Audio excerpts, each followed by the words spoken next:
The secondary prevention strategy is avoiding premature return to sport. So just as important of pulling yourself out of a game that you thought you had a concussion is making sure that you're not going back to play before you fully recovered from that concussion. And what happens is that glutamate that I was talking about earlier opens these calcium channels, and those calcium channels allow calcium into the cell. And what calcium does is affects the ability of each of your brain cells to produce energy. So what you get after a concussion is you get this significant drop in your energy levels.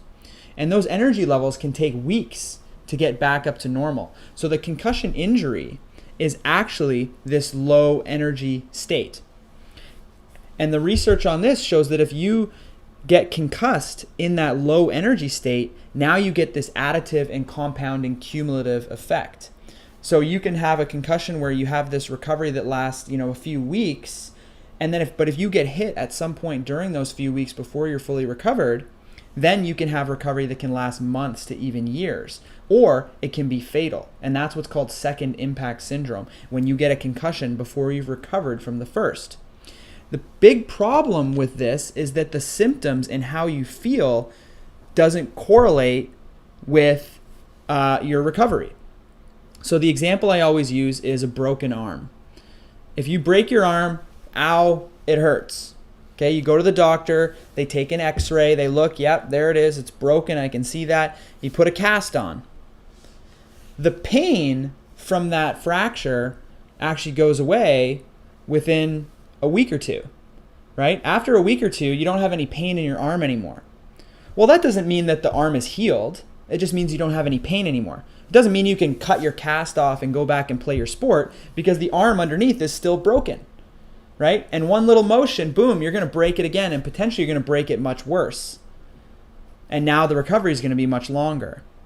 So it's the same thing with brain and concussion. You might feel better a week or two after the injury has occurred. That doesn't mean that the brain has healed. But unlike a fracture in your arm where you can go into the hospital and they can take an x-ray of it and see that it's still not healed, we don't have any x-rays. We don't have any imaging. We don't have any blood tests. We don't have any MRIs or anything like that that can see when the concussion injury has recovered. The best thing that we currently have is to test function. So we test your reaction time, your balance, your memory, concentration, your vision, all these different things to see if things have recovered. But the only way to know if things have recovered is to know where you started. So we have to know what you were like before your injury on all of these things, so that if in the event you do get an injury, we can use that as a tool. The way that we operate, at least at Complete Concussion Management, is an athlete gets a concussion injury. We take them through the return to learn, return to school, return to work, and return to play stages. And then once they've completed and passed all those stages, which include things like physical exertion testing and so on, and they've passed all of that and everything's looking good, then as a final kind of step, we'll run them through balance, reaction time, memory, concentration, vision, etc. And we'll compare that to their pre-injury test, which has to be less than a year old. So you have to do this every single year. And actually we found this just this week. I found there was a girl that came in, soccer player, ran her through all the physical exertion stuff. She passed everything, brought her in, ran her through her entire kind of baseline retest, and her vision was still off, her visual tracking speed was still slow, and her reaction time was still slow. And I was like, this is a perfect example of why we do this. You feel 100%. You've recovered, at least in your mind, sufficiently, but you're still showing significant deficits. We would never know that your reaction time is slow by half a second unless we actually tested it. And that's exactly what we found, right? Because to her, she's fine. She feels fine.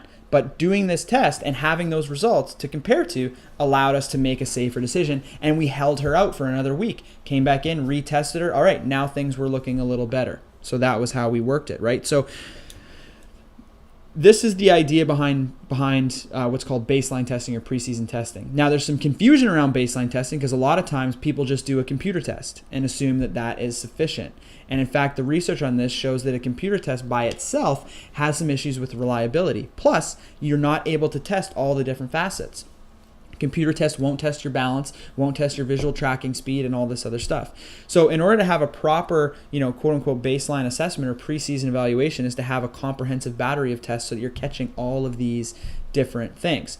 So in terms of a secondary prevention strategy, preventing going back to sport too early is really the big thing, because remember, this low energy state that I was talking about, you need to make sure you're out of that. You need to make sure you're recovered functionally. The problem is that even when you're in that low energy state, you're going to start to feel better. So you're going to feel 100% before the brain has actually gotten out of that stage. So potentially you're putting yourself at risk by going back and playing your sport, because if you get concussed at some time during that period, well then now you're way down here and it's going to take you months to recover and potentially could be permanent, creating permanent damage, that type of thing. So and in fact, more and more guidelines are starting to show the benefit of this. The proceedings from the International Ice Hockey Summit, which just came out a couple months ago, provided 6 recommendations to improve concussion safety in hockey. And one of their top 6 recommendations as part of its action on concussion was to, quote, mandate baseline testing to improve concussion diagnosis for all age groups.